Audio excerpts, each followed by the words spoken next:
So mute now. Mute now. Yeah. I'm on my iPhone, so I don't know if that. Okay. We are live. I think we're live. We are live. We are live. And I'm just watching my video feed to see if it pops up. And it's popping up. Hooray. There we go. We're live. Do you see if people are watching? Right now it says 0 viewers. Yay! Super popular. But I know, Well, but there's a delay. Yes. We can't go make it. Okay, so I'm going to send a tweet out just to see if there's anybody watching, because enough people is retweeting that we should be able to see people. But if you're watching, hello. Hello. Should we do introductions of everybody, perhaps? Let's do that. Let's start with Bryn. Yay! Why? What? Oh, sorry. I'm Bryn. What am I saying? You're Bryn introducing yourself. Who are My you? handle's at BrynMW, which is coming from when I had started my Hotmail account in the 1990s. Could have been 1980s, actually. It was a long time ago. So I've just kept it. And I'm a principal at Westwood Elementary, and BCEDCHAT is my life on Sunday evenings. Excellent. That's Christine, great, Dr. Young Husband. Oh, hi. Oh, yeah, Doctor. That's my new name, Doctor. My handle is Christine YH, and I'm from the Sunshine Coast, and I do lots of things in education, but teach in the public schools, but used to, and glad to be part of the BCEDCHAT team. Craig. I'm Craig Maw, at Craig Maw. This is about my 3rd year on BCEDCHAT, and I'm a principal in the Coquitlam School District. What's your Twitter handle? At Craig Maw. Oh, did you say that? I did, but it's okay. Say it again. Dallas. Oh, you are muted, darling. Oh, I can't read I'm lip. lip reading right now. Oh my gosh, it's a mime. Oh, no. Oh, no. Come on, Maybe She's in a box. She's in a box. We can't hear you. You guys remember when I thought D. What? Alice was her name? Like, D. Alice? How about Dallas? How about Dallas exits out of the Hangout and quits Chrome, and then restarts Chrome, and then comes back and introduces himself? How about that? You know, I got to give a shout out to Fred Harwood. Fred is watching. Yay. Hey, Fred. Welcome, what's Fred. up, Hey, man? Fred. Like. And with his dinner guests as well. Yes. Okay, well, Dallas is gone, so let's get Ian to introduce himself. So I'm Ian Dallas. Landy at Technolandy, and I am an educator in the normally sunny Shuswap, although that has turned to rain right now. And I'm really proud of my 3 kids. My oldest is about to graduate and gets a little, she's my teenage rebel because she does like doing homework for extra credit to get high scores so that she can get scholarships into university. So we're very proud of her for that. That's great. Cool. Excellent. That's awesome. Kenneth? Oh, okay, cool, guys. I'm Kenneth Headley. I'm a teacher in the Surrey School District. This is my 2nd year with BCEDCHAT. My Twitter handle is Kenneth Headley 1. So hit me up anytime you guys want to talk. And I am Victoria. I am now a grade 6 teacher at West Langley Elementary in Langley. And I have been really, really busy making all these changes to my role. So this whole new grade thing's thrown me for a loop, but it's an excellent challenge. So enjoying that. Great. It's an excellent. Excellent. That is excellent. Oh, That is Dallas excellent. is back. Yeah. Can we hear her? Can you hear me? Hey, Dallas. Woo. I don't know. I wasn't even unmuted, and I didn't change anything. I'm interrupting the conversation now because I have no clue where we are. Well, we're basically going to get you to introduce yourself. Yeah. Okay. Twitter handle is at Dallas Marsh. I am a teacher in the West at Power Alternate Secondary School, and joined BC Ed Chat when Victoria dragged me into it. I don't know how many years ago was it when we were doing our masters. I like to say invited. Oh no, drag. Enticed. Voluntold? Voluntold. Something like that. Yeah. That's too funny. All right, so Craig, you've collected some questions for us. I have. And these are also questions that are open to others to answer. And it's kind of like a culmination of all the BC Ed Chat kind of moments that we've had and all the risk taking we try to do. Yeah, exactly. Try to create. So can you let us, maybe you can take it from here and let us know what some of those are? And I'll fire a few questions, but for those watching, and I'm looking, I see we have 6 viewers right now, although I think we have more. This is what happens during a BC Ed chat. We're actually communicating behind the scenes, and we're always having fun and having great conversations. So the idea is that you're seeing behind the scenes of what is going on. So we invited questions from people the last couple of days, just so that there wouldn't be any awkward silences during this. And I'm going to read out a question, and this is from RIL McKnight. She was the first one to officially respond to the survey. And why don't we just go around the circle? We can tweet it out, and participants tweet this out as well. What led you to becoming an educator? Oh gosh. Oh. That's a tough one. What led you to becoming an educator? I'm going to tweet that out so it's on the record. Okay, I'll dive in.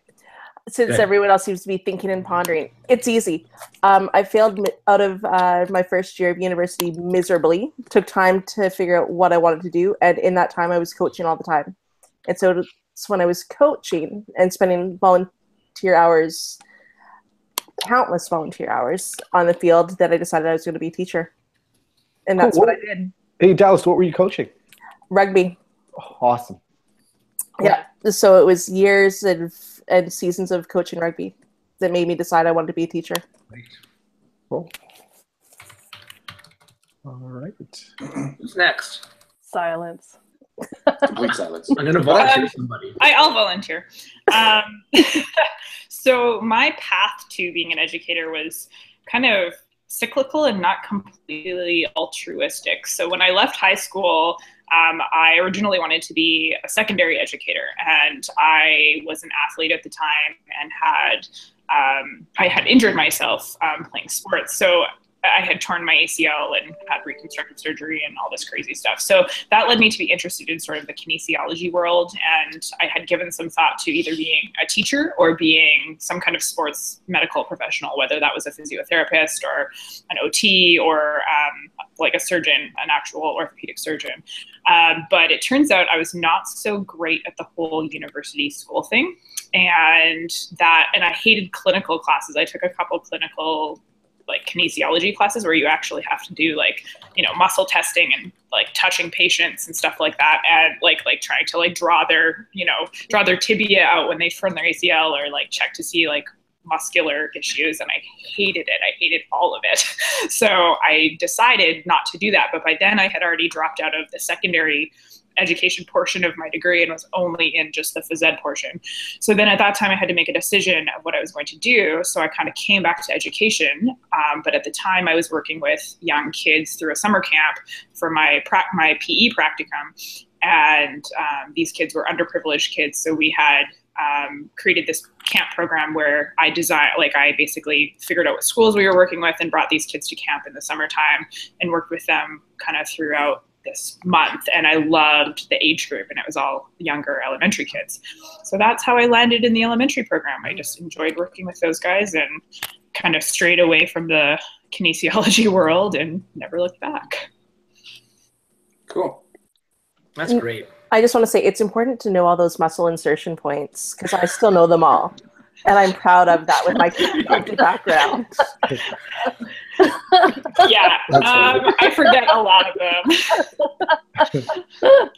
So, just for me, I started in 1987. I was working at Lynn Canyon Ecology Center. 1988, sorry. 1987, I was working at a gold mine up in the Yukon. And in 1988, I started working at the Lynn Canyon Ecology Center, working on their children's programs for the summer. And I really loved working with kids and moving forward. And then I decided, after I finished my undergrad in 92, that I wanted to do, it was either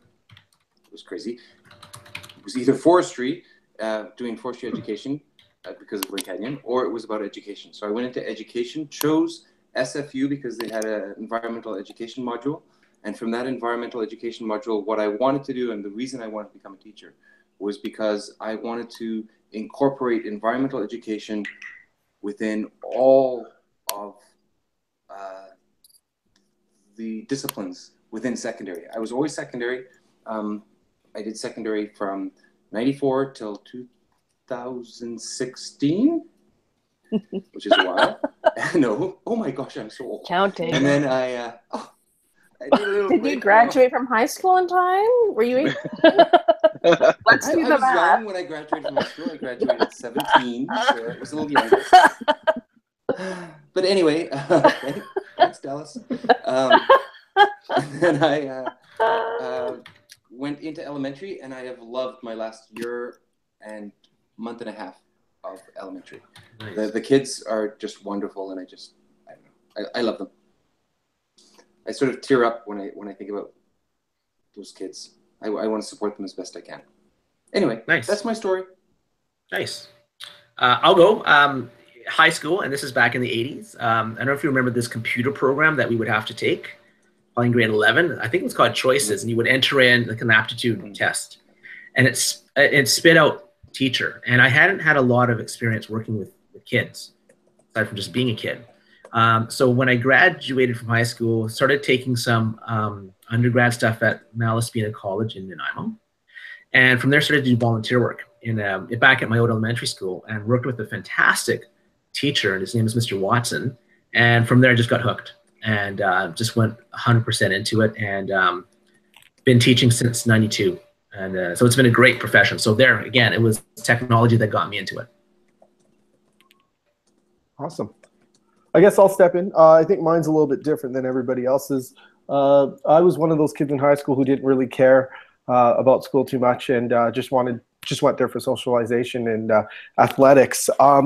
Ended up going out to Florida for a little bit for school, and then came back, and turns out that me and my who would become my wife, girlfriend at the time, ended up having a baby. And so being a young dad at 21 or 22 or turning 22, I had to choose something that was safe. I ended up talking to my father-in-law's best friend, whose wife was an assistant superintendent in Surrey at the time.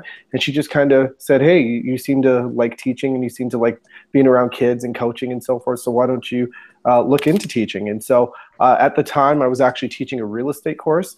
And in the back of my class, I had a student whose dad was Megiddo Zola, who was the head of PDP at the time. Oh yeah, I remember Megiddo. So it turns out that through talking with him and then meeting with Megiddo, they just kind of pushed me on the track to become a teacher. And then I ended up getting hired in Surrey and doing my master's in integrating cultural narratives in the classroom, because as a kid, there weren't a lot of stories that represented me in the classroom. So that's how I kind of got into the field. It was more of a utility practice. I had a kid, I needed money, so it was the safest place to be. And my wife's now a counselor as well. She's been a teacher for 7 years and just got into counseling this year. So it's been a really good profession to me and my family as well. So yeah, that's how we came in, as compared to, you listen to those PDP stories of those young teachers who were like, I wanted to be a teacher when I was 5. I was like, it's the furthest thing away from my life, right? I didn't want to do that, right? So that's how I got into it. Mine was a little bit more practical in that sense. Rock, paper, scissors with Ian. I'm just going to go quickly. I wanted to be a chemical engineer, but I was in the Faculty of Science, volunteered at Kwantlen for an ABE class, teaching math and helping out with math classes. I thought it was awesome because everyone said thank you every time you helped them in math, which I thought was wicked. So I wanted to be an ABE teacher because they said thank you, which was wicked. It goes a long way, you know. And then, but to be an ABE teacher, you had to get certified. So I went into the secondary math secondary program at UDC, doing math, chemistry, science, secondary. And then you get into a deep student loan. And then I took a job teaching secondary math, chem, and science, and really didn't look back. So I started teaching in '94, left teaching in public schools in 2010. And at that time, I was working on my doctorate. I wanted to finish my doctorate and be with my daughter. And now I teach as a sessional at Simon Fraser. And I just love teaching. Teaching is a creative process, and I would just encourage anyone who likes to be creative and be with people to be a part of that. And for me, I like to tease that teaching's been the family business, because my father was first generation in our family to go to university, and he became a a principal in a small town in BC. And he always made it pretty clear on how important it was for differentiation and relationships, because he grew up underneath the Patola Bridge. So he had to overcome a few little stereotypes about the people who live in Bridgeview, and much a similar way that I had overcome a few obstacles for people who grew up in Lillooet. So that led me into the education part, because my dad was having a lot of fun. He was focused in on that differentiation part and helping his secondary students be successful with the learners who they were. And of course, bringing in technology. He got his hand slapped a couple times for doing things like bringing in this little computer lab right next to a perfectly good typewriting lab. And I've tried to continue some of that disruption along the way. Everything from the 100-foot Ethernet cable to the AirPods instead of those cables that everyone else is wearing right now, and trying to make things as personalized as possible in the education system. I take offense to that. My cables are super fresh. Okay. These are brand new out of pack. That's how often I found these in a drawer somewhere. Me too. I think I was going to recycle them and throw them out, but just anyway. Sorry.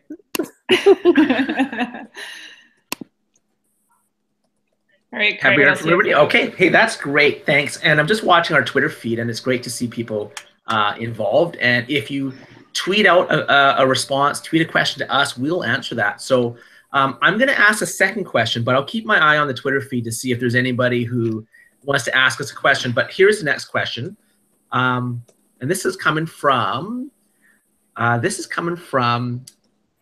Missy Jenna. At Missy Jenna, and her question is, what's the most commonly asked question from staff about the new revised curriculum? Because we're a year in, right? We're over a year in. What's the most commonly asked question from staff about the new revised BC curriculum? What am I supposed to do with these core competencies? That's what we get. We get all the time. The core competencies seems to be the big discussion at my school.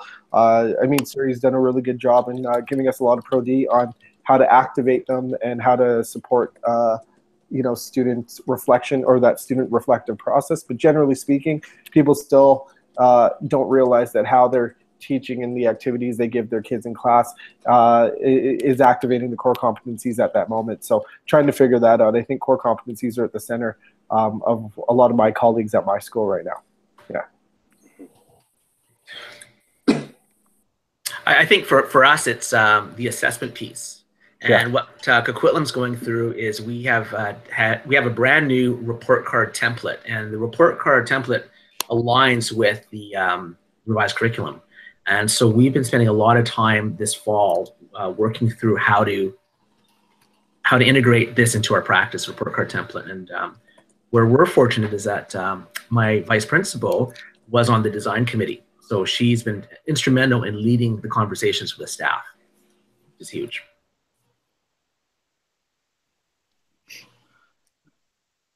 I think for us, one of the big questions has been about when are we going to be told what to do, especially in the case of indigenizing the education program and then reporting out. And in both cases, it's been some good conversations around whether or not you can actually have a report card to communicate the student learning when that's not really what a report card is designed for. That's why we're using e-portfolios, or at least some of us are, push.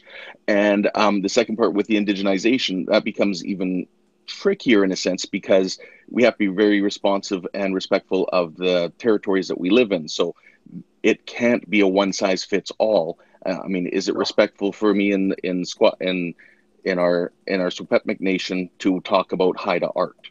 And that's some of the parts that are definitely strung around the conversation tables at our staff tables. That's a huge thing too, looking at that, right? The idea of how do you incorporate the First Nations notions respectfully, especially coming from myself, who's not a First Nations person. But I would say for my teachers, a lot of the things that they're looking at is how do they go with the truth, the belief around the revised curriculum, around inquiry, around growth, around looking and individualized learning in classrooms where they have blended classrooms of 3, 4, 4, 5, 2, 3 classes. And how is that going to I'm working with a 5, 6, 7 right now. Yeah. Right. And how does that look in the future? So because they were looking at, they made A/B lessons and tried to pull things together, which sounded wonderful, until they started thinking, well, if you're in a 3-4 and you're grade 3, and then next year you're in a 4-5, now you're like, things didn't match properly. So they're really working on how to make sure that they're hitting the curriculum. And I'm just trying to, as an administrator in elementary with secondary background, is trying to put out the idea that, you know what, it's okay if they miss some of the curricular outcomes that are put out there, because it's the idea of the big picture. Let's make sure that they're reaching the big picture and moving forward around that. That's where I come from, and that's where I see a lot of my teachers are struggling. Yeah, I like that. The quality around those big questions are definitely more important than the quantity of tasks that can be done. Mm-hmm. That's great. I think one thing that especially some of my colleagues at the primary level are kind of like grappling with is the content and how it ties into the competencies piece, and a lot of the ways that particularly primary education has been promoted to be delivered in the past probably 5 to 10 years is through guided reading and literacy centers and very interactive type of station work. And so a lot of those curricular competencies were already really a big part of the classroom space. And these teachers were wondering, like, how does this actually change what I do? And I think really bouncing back and forth with, maybe I don't have to change very much. So that's been kind of interesting to watch as they realize that the content, kids being able to read, write, and do basic math is still really at the heart of everything. And just to get them to make sure that they're interacting and creating instead of always consuming. And I think that's very true at the primary level, and it becomes less true as you get older. So that's just something, as I've moved to intermediate, that I'm now grappling with, is how to make sure that we provide kids with opportunities to work with content in a way that allows them to critically think and formulate answers and opinions and that kind of stuff on topics that are a little bit more challenging to dissect. So that's my current, moving from primary to intermediate, seeing the differences in the learning spaces there.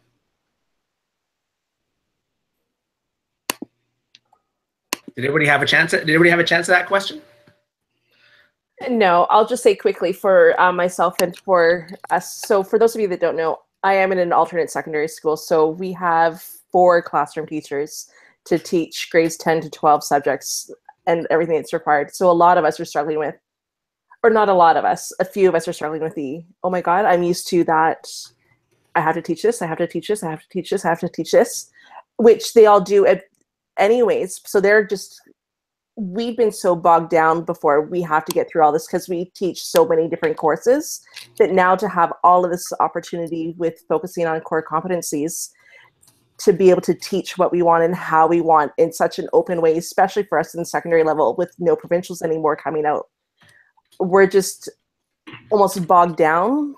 I know I'm completely overwhelmed myself with narrowing down what I want to teach and how I want to teach now that I'm not worrying so much about getting our students through exams, because a lot of our students are very high anxiety.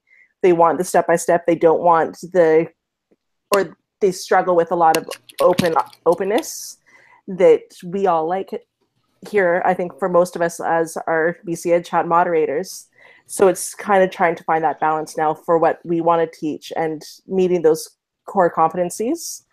But then not having the curriculum to guide us. That's what a lot of the student staff that I've been talking with are. They want that. I need to teach the First World War in socials. I think that's 11. Socials 10. I think it's socials 10 now. But see now, right? Yeah. And so, yeah. But it's also okay. Well, we're all teaching socials, so if we all have to make the jump into the new curriculum now, it can't be that gradual process. No. Because we're such a small school. We all have to make the jump at the exact same time. Right. So some of us aren't ready in our lives to make that jump because we're still juggling other stuff outside. So it's been hard to kind of navigate that with such a small staff. I think it might be a little bit easier to make the jump if you're in a larger school and there might be some overlap. But being such a small school and teaching, 100 students, essentially the same course between different teachers, that's where it gets hard. And that's where we're struggling right now, is how to make that jump as a small staff. Great. So everybody gone around, everybody's had a chance to answer that. So thanks to Missy Jenna for that question. Here's another question. This is from Montessori Mies at Montessori Mies. That's Kelsey Keller in Coquitlam. And her question is, the most embarrassing moment as an educator. Please share. Awkward silence. Who's going to take this one first? Most embarrassing moment as an educator. I'm going to jump in and just say that all my moments as an educator have been embarrassing. Because every day of my life. I am learning every day of what it means. When I went from teaching math classes to teaching suddenly biology, IB biology, that was embarrassing because it was just everything's learning. And I really think the most important thing around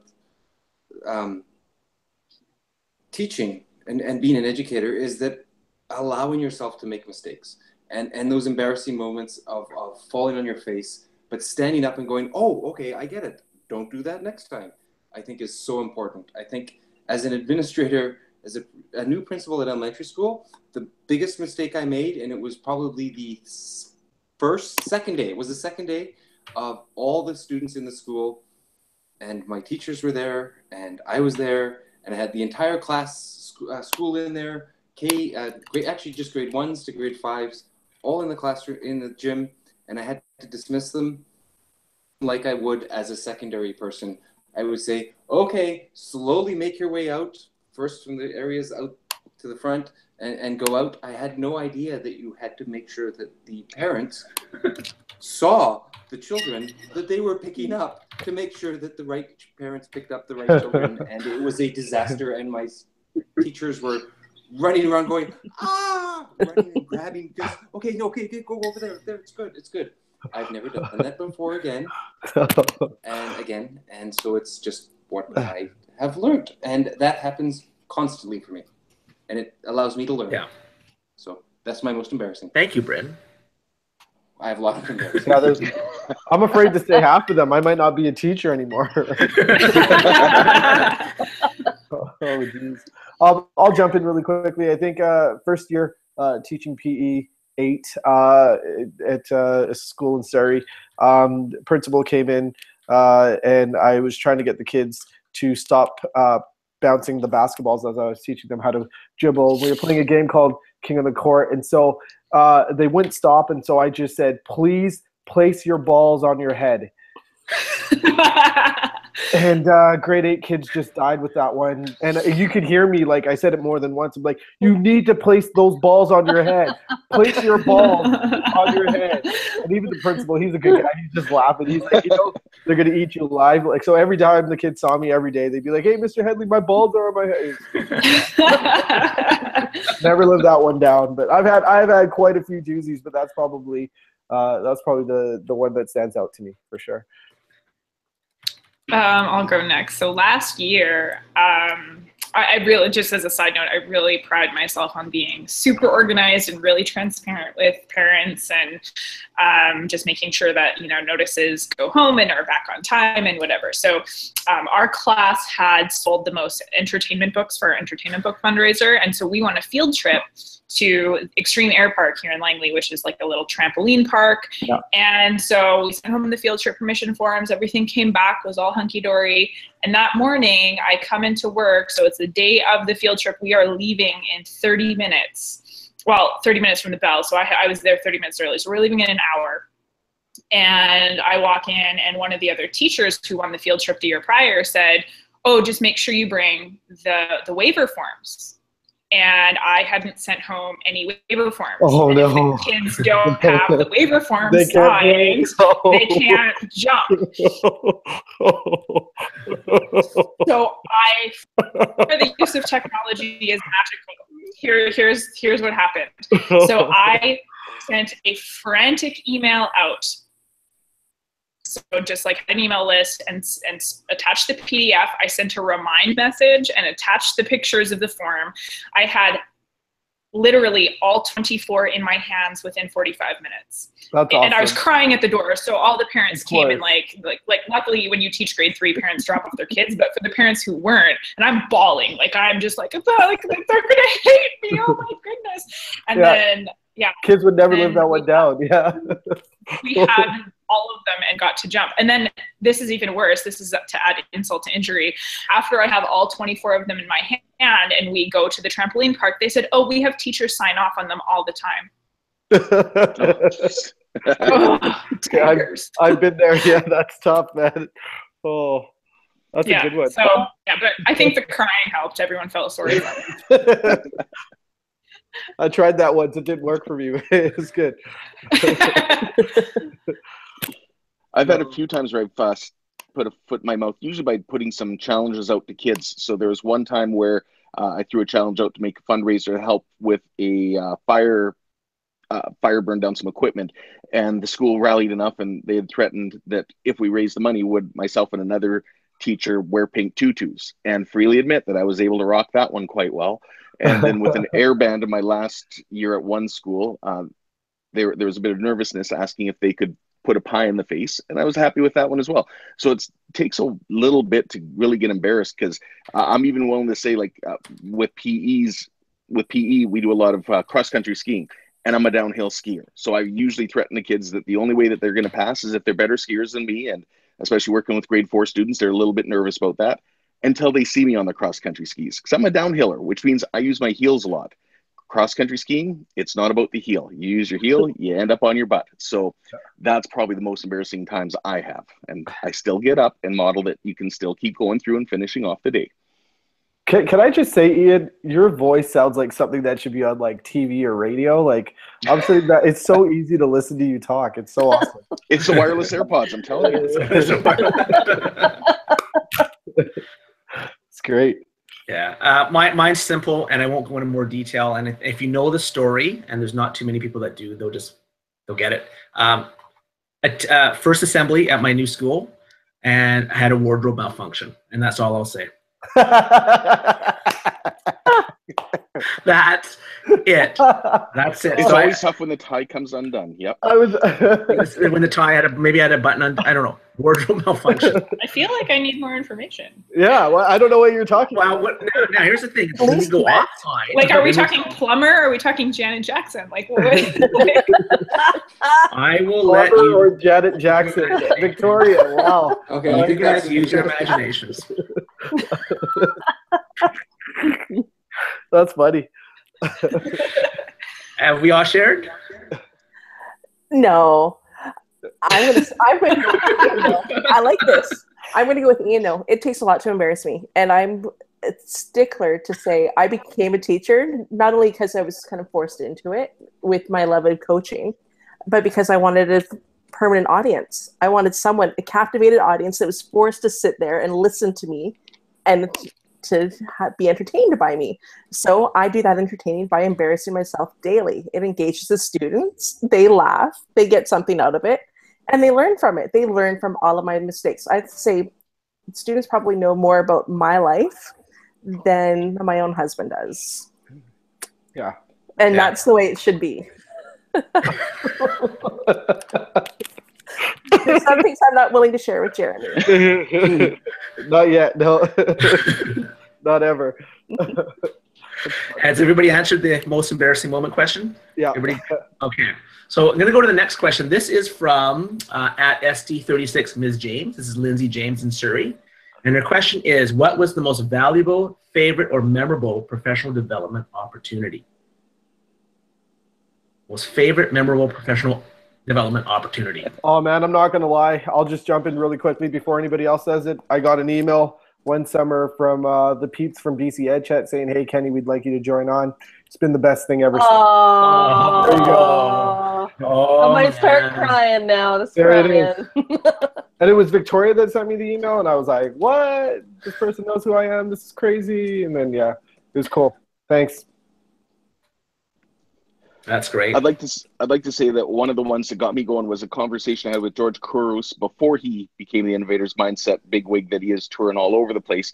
And he was talking about blogs and this 100-day blog challenge, which has now inspired me to do my blogging every day of learning, which is now on year 5. And love it. Definitely a great reflection piece. Sometimes more challenging than others, but definitely valuable. The other one, I'm just going to do a little bit of a plug as well, was when Ken O'Connor emailed me to put a contribution in around using e-portfolios in his upcoming 4th edition of How to Grade for Learning, which gets released next weekend. Oh, yeah.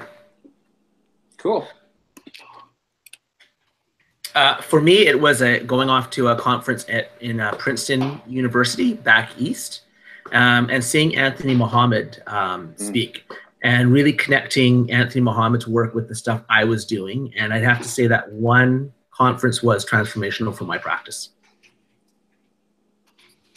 I love him. He's awesome. I saw him on an undercard for one of the big conferences. You knew that he was going to be a bigwig pretty quick.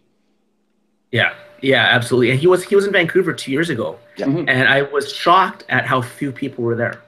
But it was during the time when I couldn't go.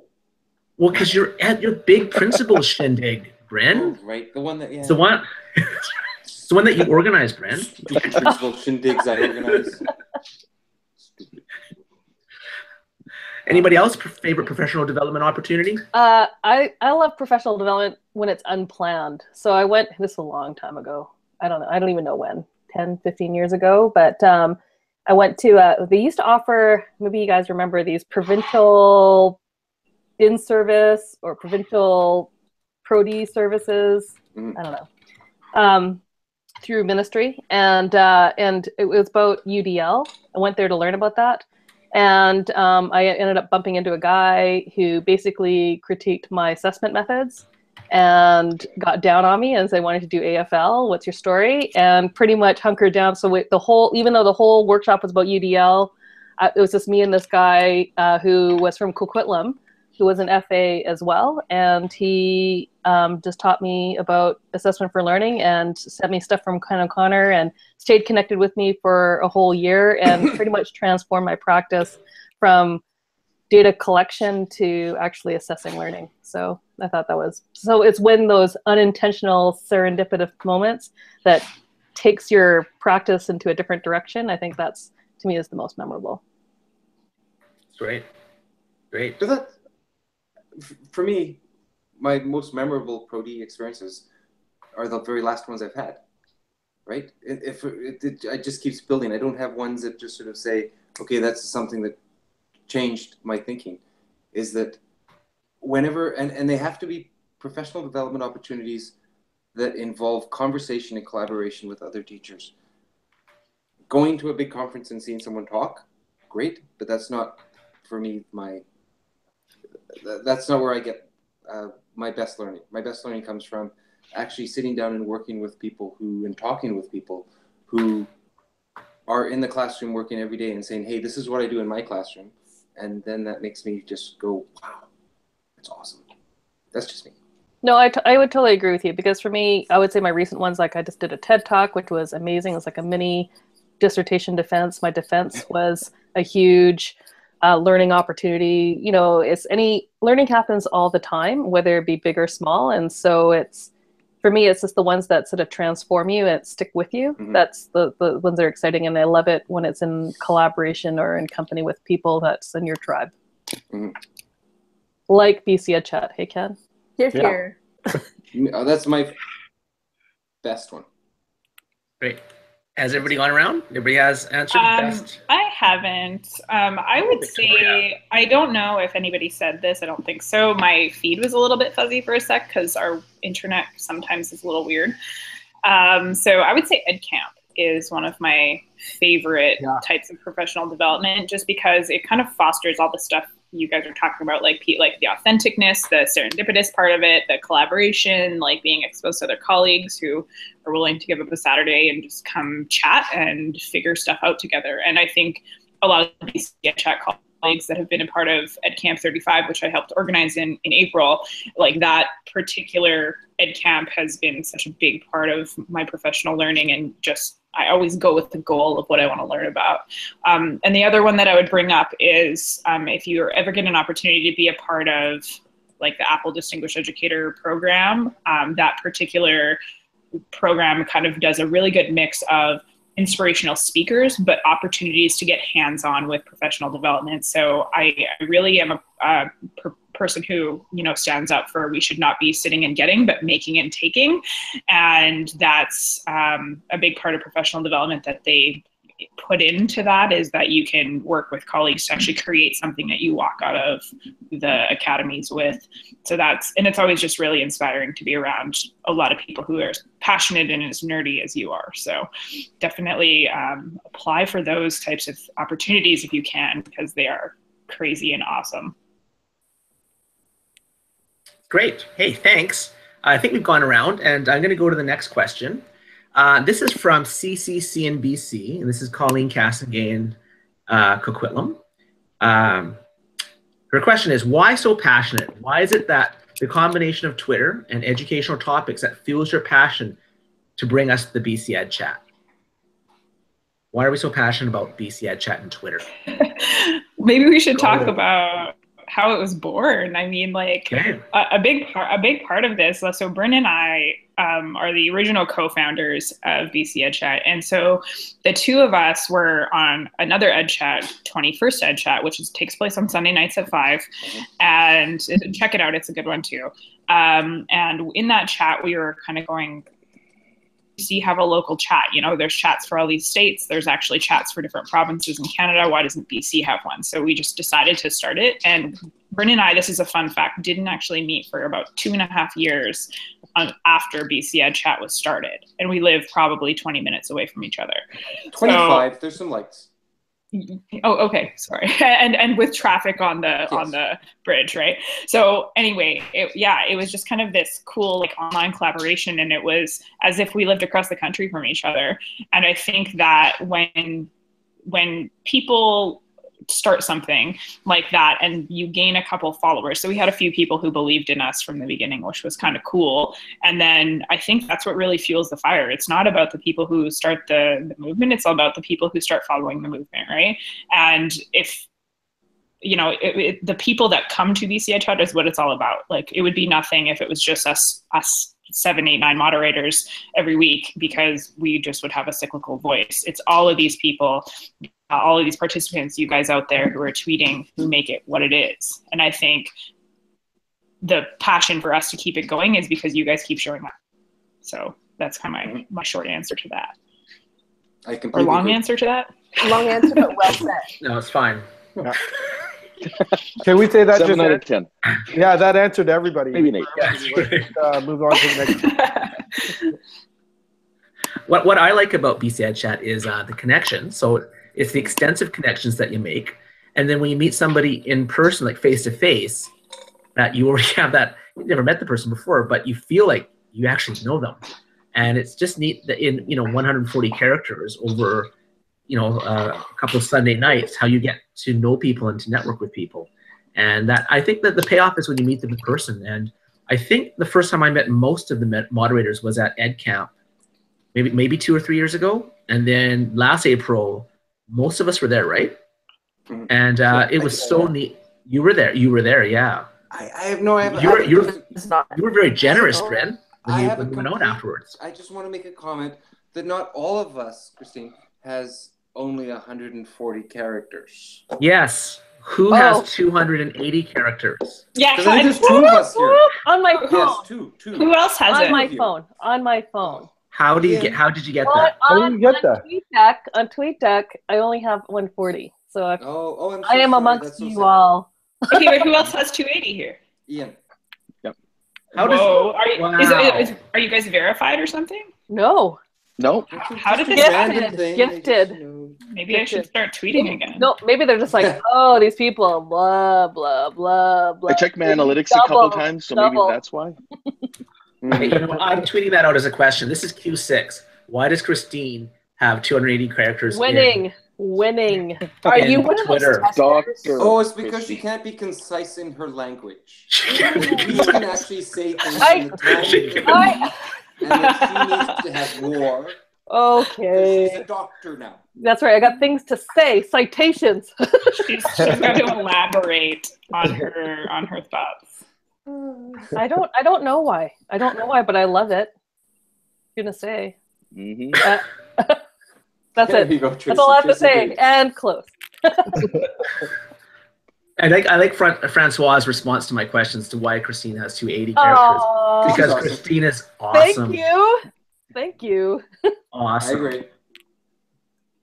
That's awesome. Francois, I don't know how to feel about myself right now. It's a pig. I feel. Awesome. Oh, I like McNice. Oh, I like April, you're going down. McNice. And she's making threats. 280 character threats. Abort. Apparently about to lose Thanks, Brad. 280. Thanks, Brad. Anybody else on passion and Twitter and networking, connecting? I would agree with what Bryn said. It spooks me out when I meet people and I think, oh, I know them. Oh, I don't know them. Have I met them? I'm not sure if I met them. And you kind of like, should I introduce myself? I'm not really sure. It's this weird, awkward socialization because you've met them. You know about what their pedagogies or their philosophies are, or at least you're aware of them. And so it's really fun going to places like Ed Camp, and then you meet people in your PLN, and then you get past the formalities of, oh, hi, I'm from the Sunshine Coast, I'm a school trustee, blah, blah, blah. You just jump right into talking about what you're passionate about, which I think that's the exciting part. I think it really deepened my professional learning by connecting with people face to face because I already know them. Yeah, and some of us find our spouses on Twitter, so there's that. I wasn't gonna go there, man. Do we know? Yeah. Okay, that was a showstopper right there. Yeah. What is Victoria need? Okay, here we go. Moving forward. But no, I do agree with all of you. It's been great meeting some of you guys out at some of the Ed Camp. I haven't met everybody yet, so you know. Wow. No, I haven't. I haven't met Ian yet. I haven't met Dallas yet. Yeah, I always go with Dallas because that's. Okay, Anna. I'm just gonna go. But yeah, no, it was great coming to Ed Camp and meeting a bunch of you last year and hanging out with Craig and Victoria and Christine and Bryn and Carl and meeting Carl as well. So I look forward to hopefully meeting Ian and D Money one day. But yeah, no, I just to point out, Dallas, I think we have a mutual friend in Ryan Neufeld. We do. Yeah. He talked highly of you. So we were talking about you the other day. I went and visited him at his school. So no, that's so scary. Wait, are we talking about Ryan Neufeld who works in Langley? No. Okay. There's more than one? There's more than one. There is. What? Yeah. But it is that awkward walking up to people and going like, I know you, but do you want to say hi? I always find it weird like that when you go out to places and you see people and they're looking at you and you're like, hi, and they're like, I don't know. You're like, yeah, I talked to you on EdChat, like it's great. It's am I cool enough to talk to you? Yeah. Behind the screen I can, but am I cool enough to talk to you in person? Oh man. That is a true feeling. That's why I have a picture from the 80s to make me look younger. So they don't come up to me and they go, your son is on Twitter. Your son's on Twitter. Okay, does anyone else take a shot at that question? Move on? Move on. Okay. Yeah. So Victoria, I see that you have a question highlighted. Do you want to ask that one? Do I? Where? Yeah. On the unless you've just accidentally highlighted it. This is from, I'll ask it. It's from Lindsay James again. What are some ways or strategies you use to develop classroom or school community? What are ways to build classroom or school community? I'll jump in on this one right away, even if Victoria had it highlighted. Biggest thing for me and for us in our school, every Wednesday, granted, keeping in mind, we have like 4 teaching staff, 2 extra staff, QP staff, and roughly 100 students. Every Wednesday we have a hot lunch together, and we all sit down for 45 minutes and have a meal together. Biggest way to build a community. Oh. Food's important. It is. It's yummy. They help make it. The students help make it. I never make it. I'm not good at it. I'll help, but I'm not in charge of the actual meal itself. They've learned after the years and over the years not to put me in charge. But food, good way to build community. Nice. Anybody else want to take a shot at that? Building community, classroom or school. It's interesting because our guest mod, Vicky. No. Yeah, Vicky. Yeah. And she was taught where our topic was about communities, and one of her questions was, how do you build community that does not involve food? So any thoughts on that? So I thought that was a really good question because I'm all around the food too, so I'm not sure. Well, I think a big part of it is just being present, like having those opportunities to be meeting with the kids, being able to meet with the parents, just being around the school, but in a non-threatening manner, where you're able to talk about the kids, talk about what's going on in school. And they say that as a big white guy with the tie on, it can look a little formal, even when you're just trying to have fun. And I mean, the way you work with the parents, if it works, is the same way that you're working with the kids. There's lots of good active listening going on and making connections to what they're saying, and learning who each other are as people, not just as parts of the community, but people of the community. Completely agree with that. It's all about listening and being there.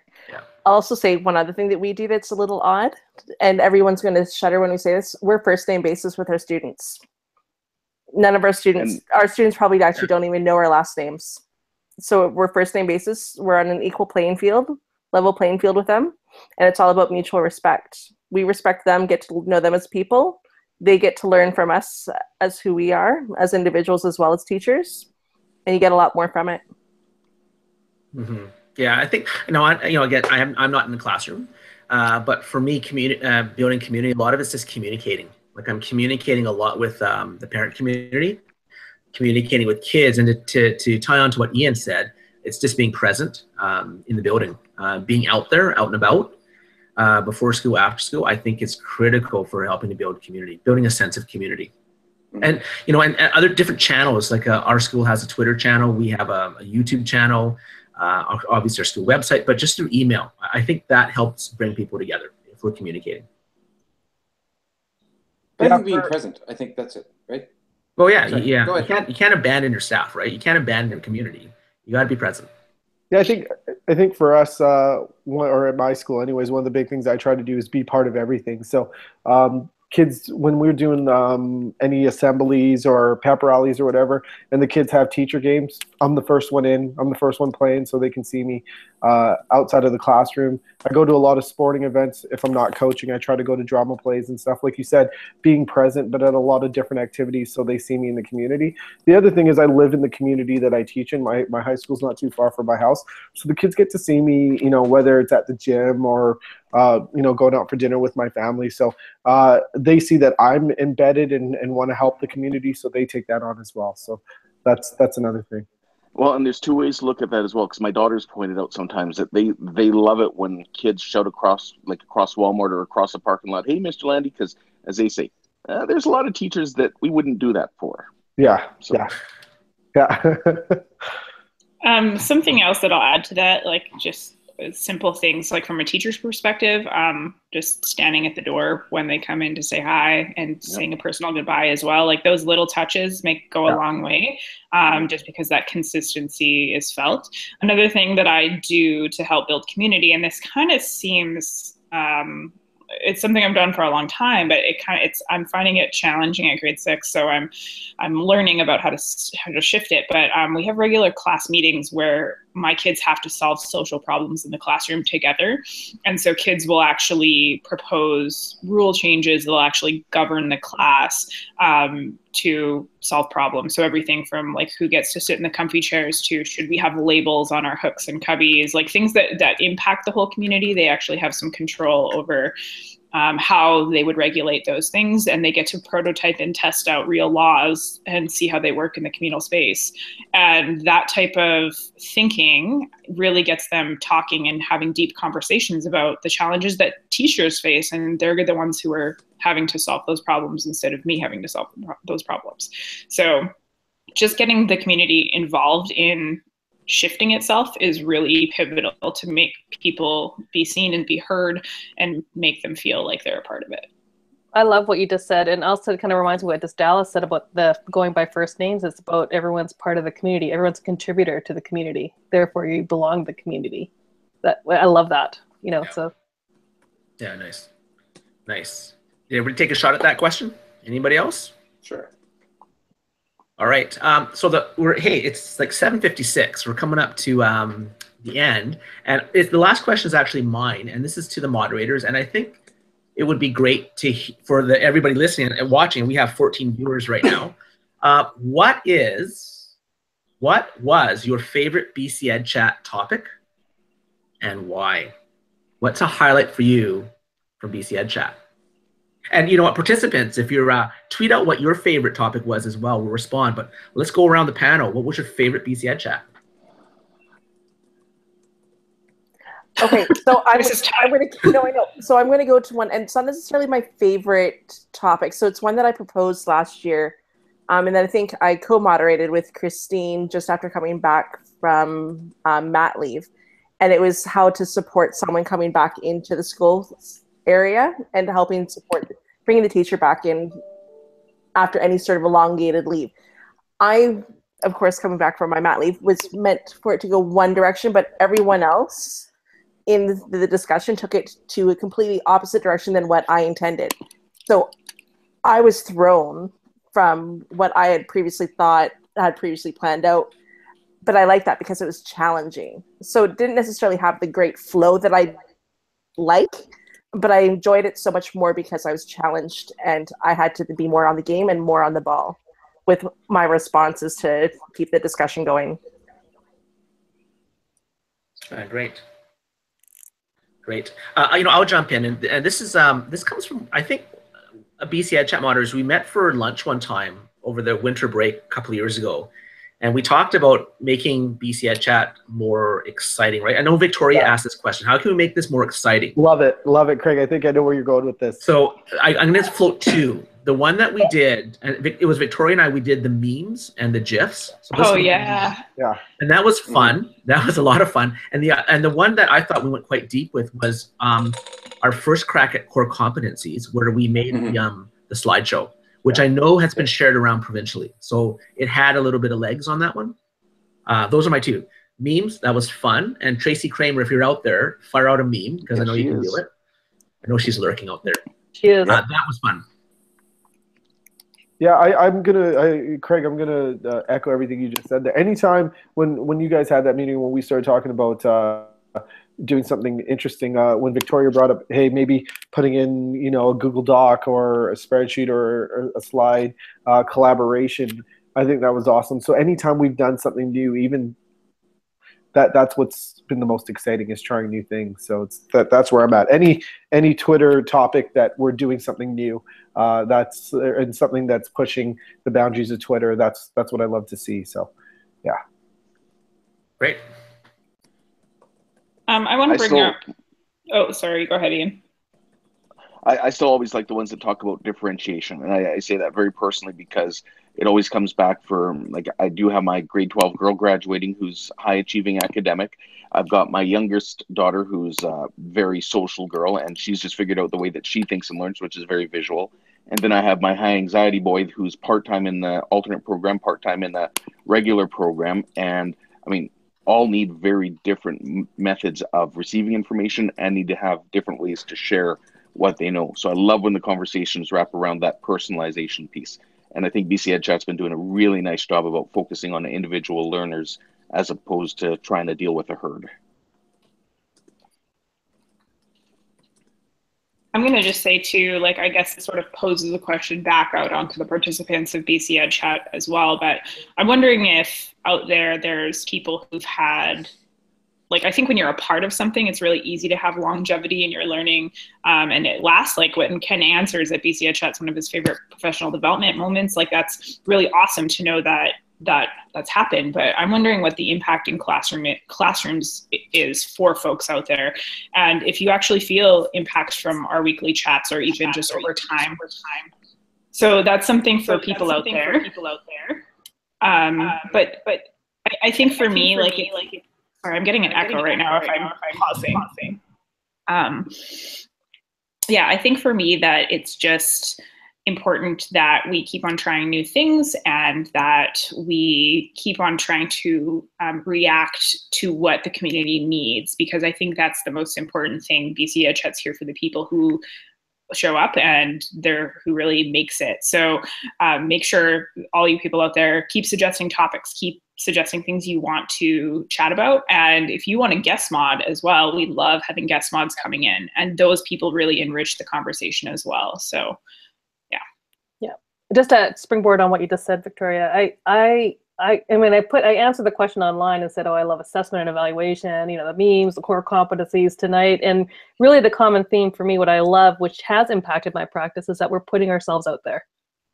Putting ourselves out there, we're talking about our passions, we're talking about what's important to us, we are being vulnerable amongst a community that's public. And I know for me, you know, when I'm teaching at the university, I mean, I'm trying to incorporate the ideals of BC curriculum and what their intentions are, and it's taking risks with my students and my students taking risks with me. And I find that this community at BCEDCHAT helps me do that. It adds fuel to my fire, right? And so I'm hoping that people who do join us on BCEDCHAT or amongst the mods or in the fan crowd out there feel the same way, because it is about taking risks and learning from them. And that's the exciting part about what we do. Did you say that in 280 characters? That was a good solid. I need to triple that. 480, 520. I'm good. Okay. Anybody else favorite BCEDCHAT? For me, I mean, it just comes back to it's not a particular chat. It's that we keep trying new things. And for me, it's not just the trying of the new things, just to try them. It's about almost modeling them or trying them out to see whether or not these things can work and come back to our classrooms and come back to our schools. With the idea of doing this as a live thing, I mean, this is such a vulnerable piece for us, because although we do this on the side during chats, this is now broadcasting it out there, and that's vulnerable. And then doing the memes piece and doing all of those pieces, the core competencies, it's about taking those risks and showing that you can take those risks and that it's worth it, because with the community that we have in the BCEDCHAT community, it brings it all together for us to learn from each other. Anyway, that's yeah. You know, and I think to wrap this up, the piece is as a BCEDCHAT is when we build something together, something which actually impacts instruction, which ultimately we know affects kids in classrooms. I mean, that's the power for me, is when we do something and we know that somebody's taken away something and tried something in the classroom.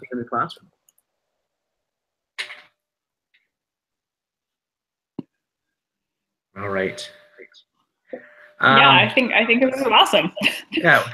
Just look at all of you guys are all you did right now. That's why it's just talking.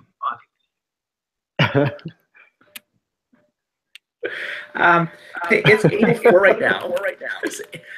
Do you just want to go around the panel one more time and just share last thoughts before we sign off tonight? We're double voices. I think everybody who's not speaking should mute themselves. Okay, I'm muting myself. So final thought before we go.